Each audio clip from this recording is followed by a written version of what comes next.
Welcome, Eagles, to another edition of Trad Cat Night special guest exclusive podcast right here on the tradcatnight.org website, folks. Today is August 10th, 2020. Hope you are having a very wonderful and blessed day. As always, we continue to keep the podcasting moving along Monday through Saturday. Typically, 3 or 4 guests on a regular basis, covering all topics. We leave no stone left unturned. I ask you all to continue to invite your friends, family members, church members to tradcatnight.org as we begin to start our web conference series, which will be starting September the 19th. And listen, someone who joins the program now every month to help break things down, really on all levels. As far as we break down the apostasy in the church, we break down things politically worldwide. We talk geopolitics.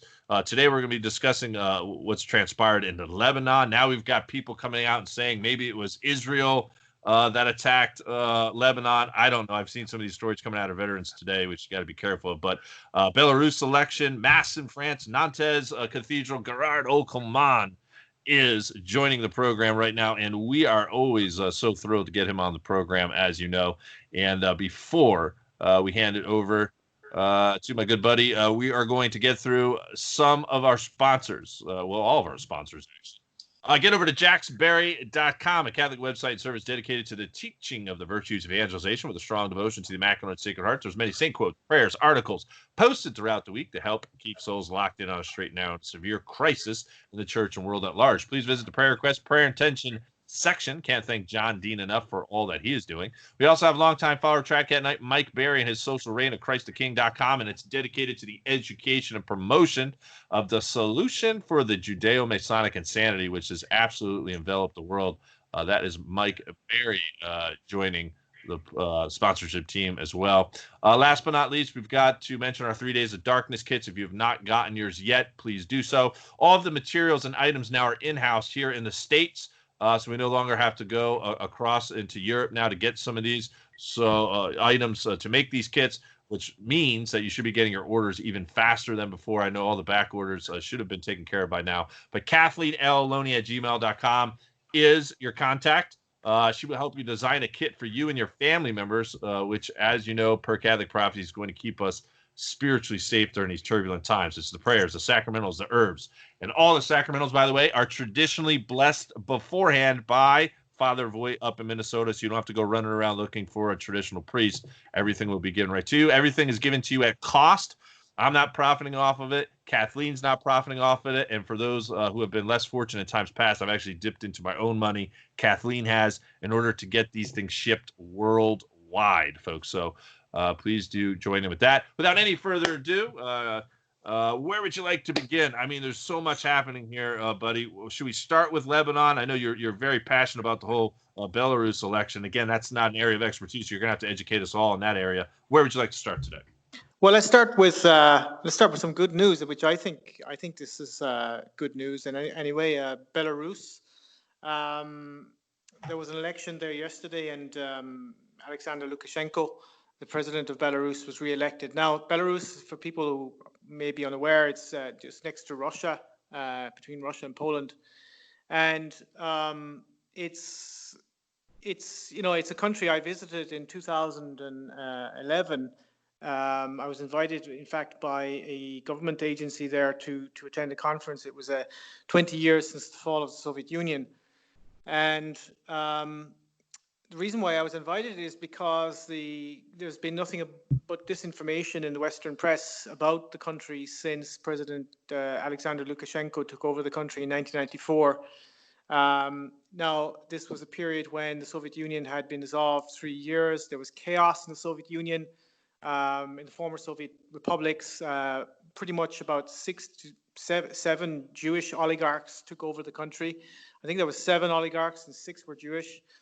All Israeli, they had all Israeli passports, and they had pretty much siphoned all of the wealth of the people, off, and they were basically privatizing the country, of course, with help from George Soros and Western financial interests.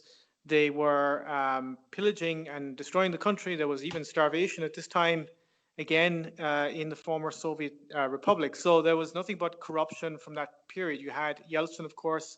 Yeltsin was close to Clinton, the Clinton mafia, loved Russia under Yeltsin's control.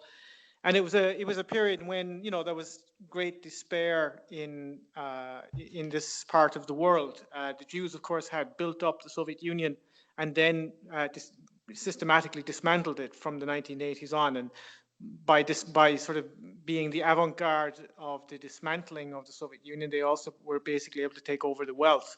So they, the Abramoviches, the all of the Gushinsky, all of the major oligarchs pretty much got all the spoils, and there was nothing but chaos in the Soviet Union. But Belarus, in Belarus, a man called Alexander Lukashenko, who had been a former director of a collective farm, he basically stood up and said, "Look, this corruption's got to stop. We've got to have real government and accountability," and he was elected.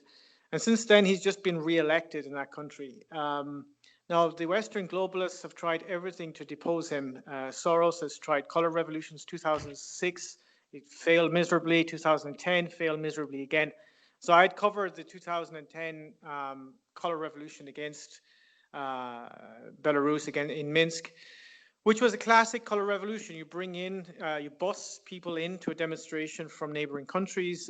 They were all trained in all of the kind of techniques of color revolution, destabilization, sabotage, and so on. And then you bring in the Western media and you blame the government. They were all of those color revolution attempts were basically put down. And, I was there in 2011. I traveled around the country. And what was interesting about it is that at that conference, you kind of had a lot of former officials from the Soviet Union, people like the former Prime Minister of East Germany, the former head of state of East Germany, former intelligence officials from the KGB, from the Stasi, and so on, and people like me, and we were all sort of together. At the time, I would have been considered left wing. I was left wing. I was a left wing, so-called Stalinist. Very much interested in real socialism and sort of the positive aspects of real socialism. And so I was there kind of looking at Belarus as a kind of a society where there was a certain amount of social justice and there was a productivist economy. They still had a lot of national infrastructure, a lot of national enterprises and so on, and they were very sovereign. And right-wing people there, people considered far-right, were kind of there because they were looking at it as a nationalist, patriotic kind of country. And it was interesting how in the East, you had this sort of a space opened up where people from Europe, from France and Germany and Greece and Italy and Spain and all over the place were meeting each other. And coming from sort of looking at it from the left and the right and seeing the left and the right in Lukashenko's regime or in his leadership. And, the reason why I think we were looking at it from the left and the right is because it's very much it's a country that's based on Christian principles like natural law. And even though it's not Catholic, it is close, I would say, to a lot of the principles that have been applied there in terms of social policy are very similar to Catholic social doctrine. And because Catholic social doctrine is sort of left-wing in the point of view of Labour and right-wing in terms of values, you can kind of look at it from a left and a right perspective and see what you're looking for, from both. And that sort of fascinated me because, I thought that this sort of is the way forward. If we did this internationally, this is how you resolve. I mean, this was the middle of the crisis. This is 2011. The bombing was going along. NATO was bombing Libya. The world was erupting in chaos, and here you had people coming from different perspectives, but agreeing that yes, it's something like this. This is kind of what we want, and they still have been unable to depose him. There's been sanctions. The globalists hate Lukashenko, and of course, it was unsurprising that this year, during the crisis, Lukashenko did not take it seriously. He said the West was suffering from psychosis, that it was simply a cold, and people should just go to the sauna and drink a bit of vodka. So this guy is he's kind of a lone ranger, really, and if you go to Belarus, you find that it's by no means a perfect society. It's managed to survive on its own, and that's an interesting case study. The relationship with the United States has improved since Trump, because Lukashenko has openly said he admires Trump, he admires patriotism in the United States, and relationship has improved since then. But the globalists hate him, so it's a small regional victory, but nonetheless, I think a significant victory. And it just goes to show as well that any country that takes a stand, no matter how small and significant, once you apply, principles that approximate to Catholic social doctrine, to Christian principles in terms of the way you run society, you will withstand the worst, the strongest and most powerful enemies in the world. That's definitely the case in Belarus, and so it's definitely a country to consider visiting. You never hear about anything about the positive aspects about the country. The fact that they have very low unemployment. They have a social policy of class collaboration, again similar to Catholic social doctrine rather than class conflict. So that's it's good news that he's still there. Lebanon is exploding right now. We've seen recently the attack there. President Trump, as you know, said he thinks it's a bomb. Now, I've been unable to get any clarification on the story. This is really a mystery, because Hezbollah have been blamed by the Israelis. They're saying that sort of this is Hezbollah's fault. And Michel Aoun, the Prime Minister, has said that he wants an international investigation. He has blamed outside forces, but again, outside forces, we don't know. Obviously, if you look at it sort of geopolitically in terms of the real power in the region, that is to say Israel, this very much, the first thing that comes to mind is the 7 countries in 5 years strategy, and Lebanon is one of those 7 countries. And so, Lebanon has been the target of globalist destabilization since 2005. There was a Sidar revolution in 2005 in Lebanon, which was fomented by the CIA and all of the globalist regime change, National Endowment for Democracy and other globalist agencies, to basically get the Syrians out of Lebanon in preparation for the bombing of Lebanon by the Israelis in 2006, and eventually the Arab Spring. The Arab Spring effectively started in Lebanon in 2005 with the Cedar Revolution, which was a color revolution praised by Condoleezza Rice at the time as a great success, and that's where the origin of the Arab Spring started. So this seems to be what's happening now in Lebanon is that you have this mysterious explosion or bomb or attack, and again, we have no confirmation. The Israelis are not saying anything, but it's very significant that Trump just said it was an attack, and then he's not specifying, he's not accusing anyone, the Americans don't seem to be behind it. And now, if it's found out, let's say it was Israel, as some are indicating, Veterans Today, as Gordon Duff is reporting that. I mean, how will that affect relations between the United States and Israel? I mean, do you see? I mean, there's going to be many to argue, Gearóid, that we're basically pulled hook, line, and sinker by Israeli policy, basically, that we should break ties ultimately with Israel. But I mean, could that put a damper on Israeli United States relations? I mean, if Trump has come out and basically said, okay, it's an attack, and then we find out it's Israel, is that going to be like a little awkward moment, a little awkward silence, or how do you? There are various ways you could read this. I mean, what advantage would it be for Trump to get reelected if he now has a major war in the Middle East involving Lebanon? I mean, he's just trying to, if you just look at it from the point of view of his whole marketing strategy, which is sort of, I want to get out of these wars, I want to disengage and finish Afghanistan, finish Iraq, finish Syria, and so on. And now he's got this big mess, in Lebanon. I think it's the last thing he wants when he's already in a civil war in the United States. I think that, some people have said, hold on, Israel, it doesn't make sense because this was not particularly a Hezbollah area in Beirut. This was not particularly, a lot of these people were anti-Hezbollah and so on, and that may be true. We cannot say, but I think that the Israelis are not, they haven't said anything.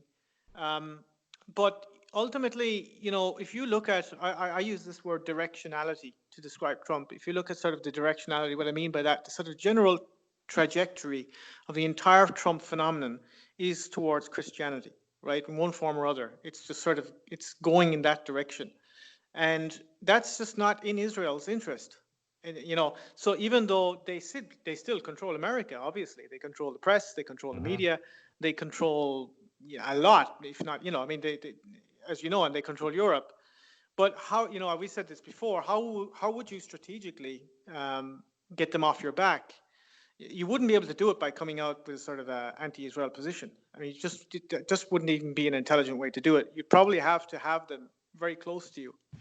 Now, and then sort of work through that by giving them, in a sense, what they want. But, I call this killing Israel with kindness, sort of giving them Jerusalem, giving them this, and then sort of saying, right now, we're going to have a peace deal. There's no way you're going to, Trump still hasn't, I still haven't seen this peace deal, the deal of the century, right? If Trump is bringing this peace deal out, with, obviously it's going to involve some kind of compromise with the Palestinians. Israel doesn't want any peace deal. So, one of the ways they subvert the United States is they get them involved in useless, meaningless, nihilistic Middle Eastern wars, and I think that, any destabilization of Lebanon, given the fact that geopolitically, Michel Aoun is kind of an ally of President Assad of Syria. He has, I think, run the country intelligently insofar as he's been able to he was a former Zionist and sort of he's turned his back on Israel. He's refused Israeli help, in inverted commas, in the investigation of the attack. So I think that this would not be in Trump's, certainly not in, I don't see this being in any way approved by the United States. So my reading of it is that if Trump's coming out saying it's an attack, he's basically warning Israel. Don't try to get us involved in a Middle Eastern war. Yeah, because that's the way I see it.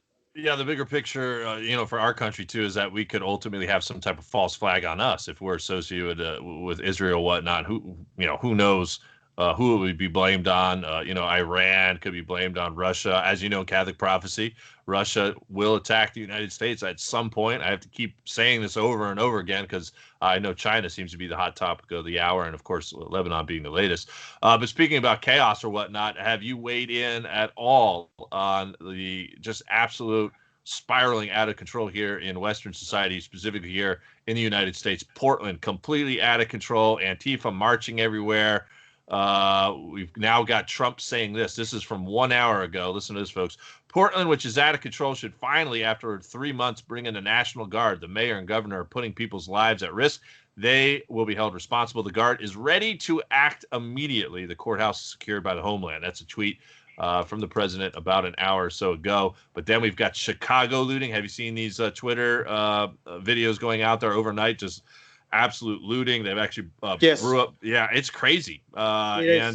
And it really, the fun part is hasn't even started. The economic collapse hasn't even happened. I can only imagine if it does occur, which I think it more than likely will in a few months, what this country will look like.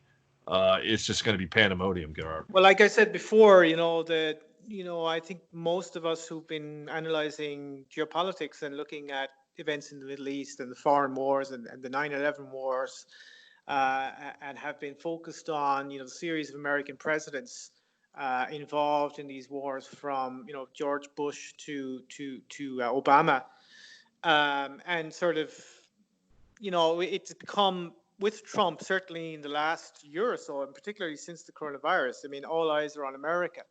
And I think that's sort of a general sentiment among all kind of patriots in Europe right now, is that if the president of the United States is reelected, there is at least a hope of this being, of survival. Basically, I think this is the U.S. presidential election now is a battle for survival. It's life or death. I mean, it's kind of come to that, and it's like whether you believe in Trump or not, you've kind of got no choice. It's like, when you look at Biden and the Democrats, I mean, it's like it's Mm. awful, and it's so surreal as well. I mean, I see this in Europe. I mean, wow, what kind of how far we've descended in terms of stupidity that there's nothing in Europe about Biden. The fact that he's senile, he's pedophile, I mean, can you get more vile than this man and more ridiculous?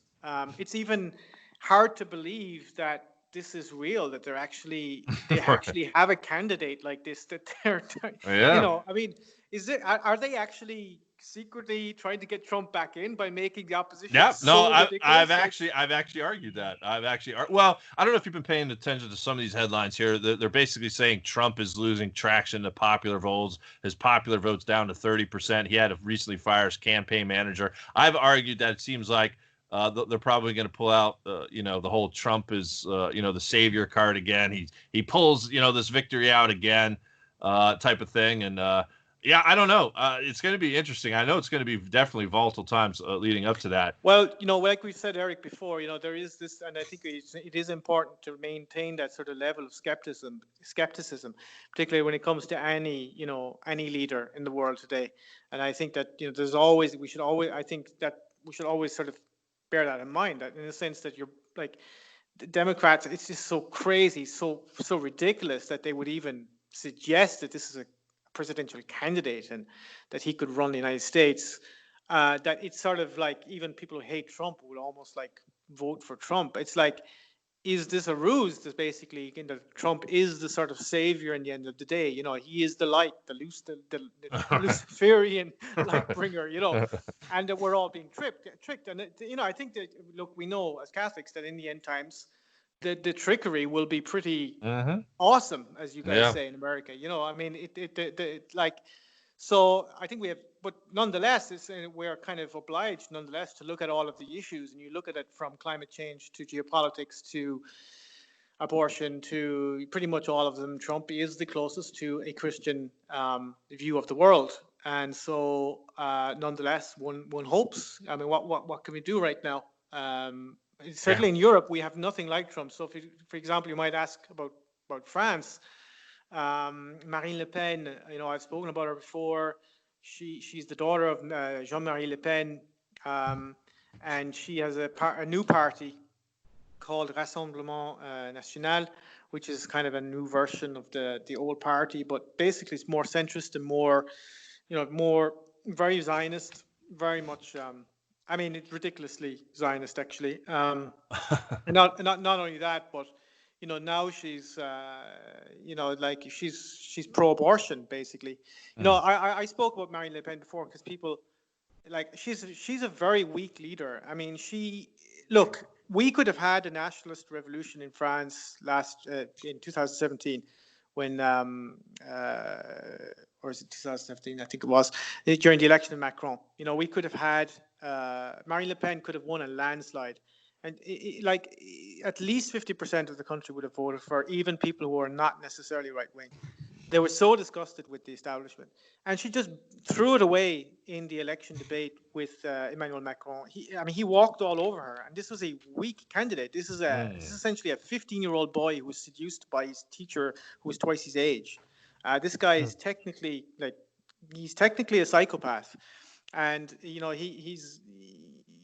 was not a strong candidate. He was basically a puppet of the financial oligarchy. She could have demolished him, and she collapsed completely in that presidential debate.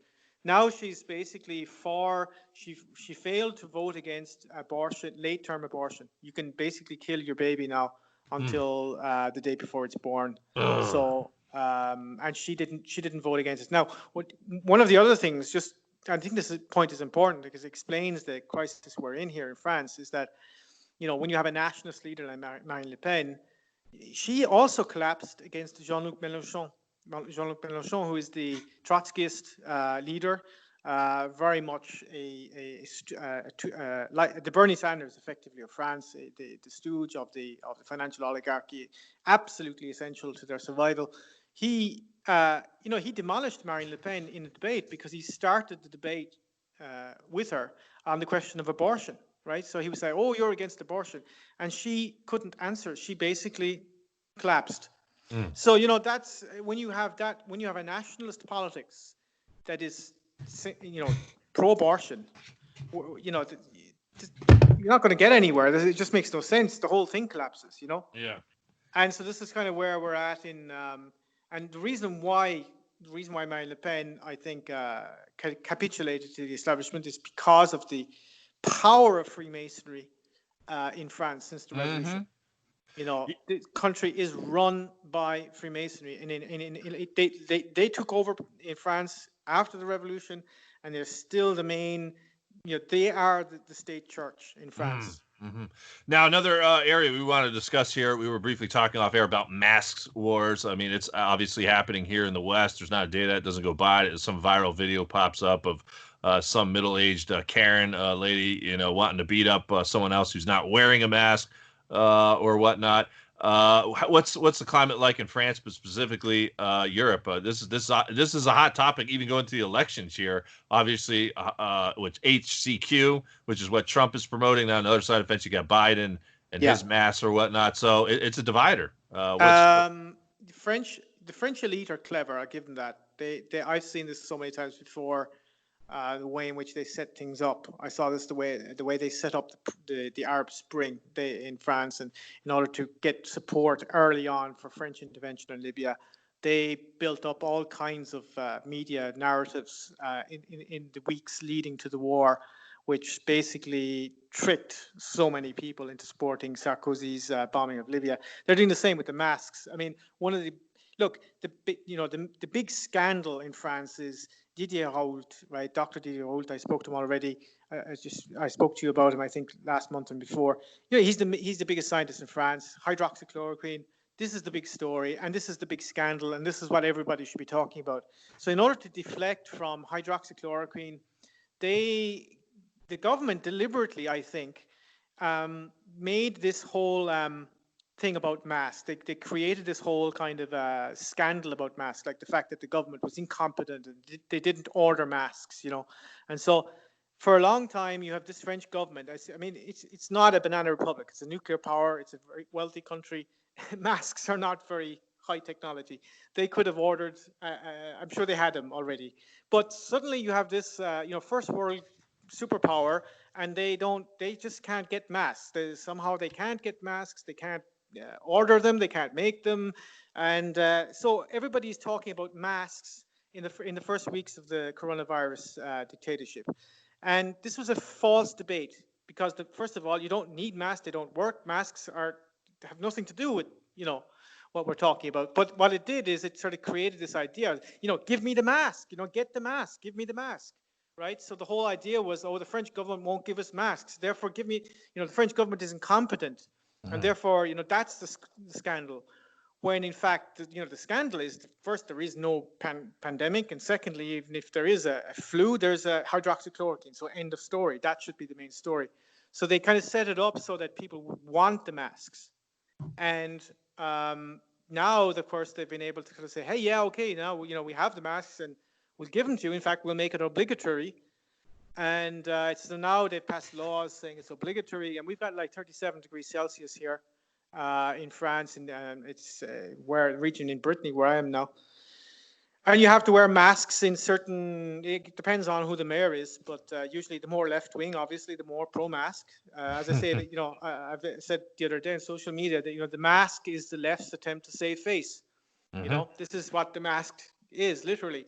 And so, 37 degrees Celsius, walking down the street, you have to wear a mask. And people are being arrested, 130 euro fine if if you don't wear a mask. So there are arrests happening in a period when, crime is out of control in France. It's out of control. Theft is out of control. Murder is out of control. Pretty much everything. The prisons are in a terrible state. Immigration, you go into the cities, it's a nightmare in parts of Paris, and yet ordinary law-abiding citizens are being arrested. And this money, of course, will go to the COVID-19, medical fascist system, whatever you want to call it. And so it's, Europe-wise, I mean, It's interesting how there are differences between the states. France, Spain, and Italy are, I mean, is this the Latin thing? I don't know, but they're just gone mad.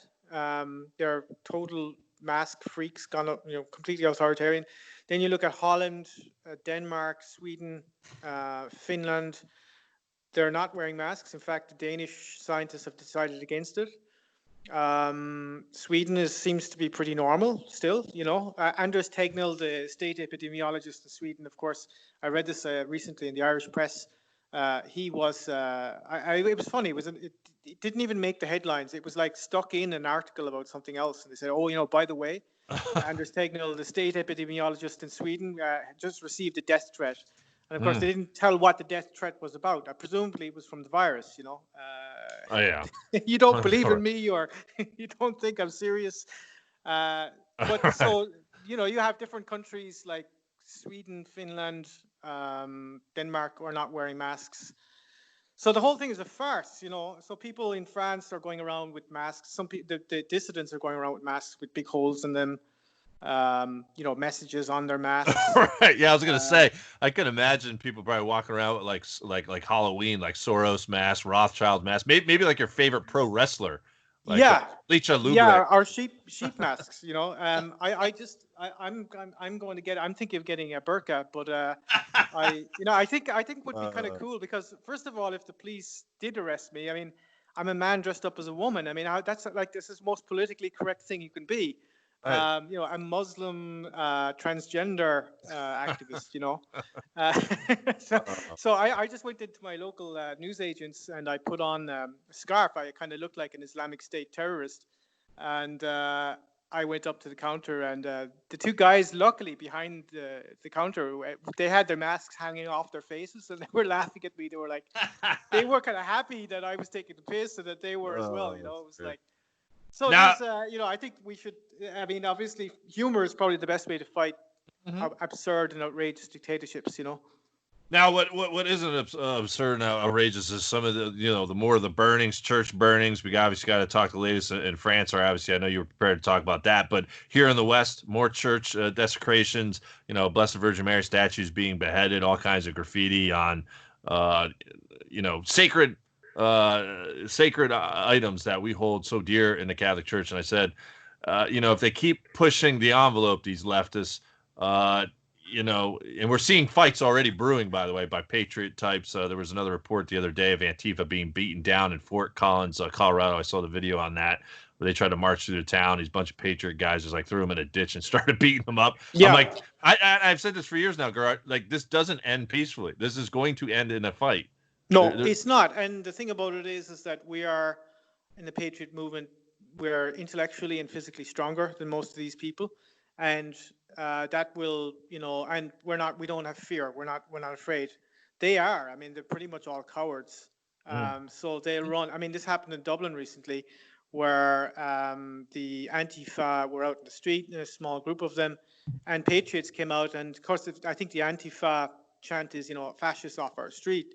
And there was a very inspiring video where the patriots came out and said, pedophiles off our street. And because the leader of the Antifa in Ireland was arrested for child pornography, and this is the kind of thing you see right across the board when it comes to leftism. I mean, it's just right across the board. So in Europe, I mean, the Antifa movement are strong as well. I mean, you've got also the Black Lives. What I wanted to mention there actually was that I was going to go into Black Lives Matter, but the thing I wanted to mention was that in Ireland, also over the summer, I noticed that I kind of an example of how degenerate Ireland has become. We have, as you know, Gaelic games, Gaelic football and hurling. We're the only country in the world that has this game, fastest game in the world, magnificent game, and very much, something that was part of the revival of Irish culture under British imperialism, and was very much the great success story of Irish independence, really, and was very linked to the struggle of the church. I wrote an article for the Irish Patriot. We set up a newspaper in Ireland. Niall McConnell and others set up a paper called the Irish Patriot, and in that my article for this week's for this month's issue, I spoke about the symbolism of Croke Park, which is where we play hurling, the main stadium in Dublin. They had a big Muslim the Eid al-Fitr festival in Croke Park. Now this this Gaelic games is very associated with the Catholic Church because both were repressed under British rule.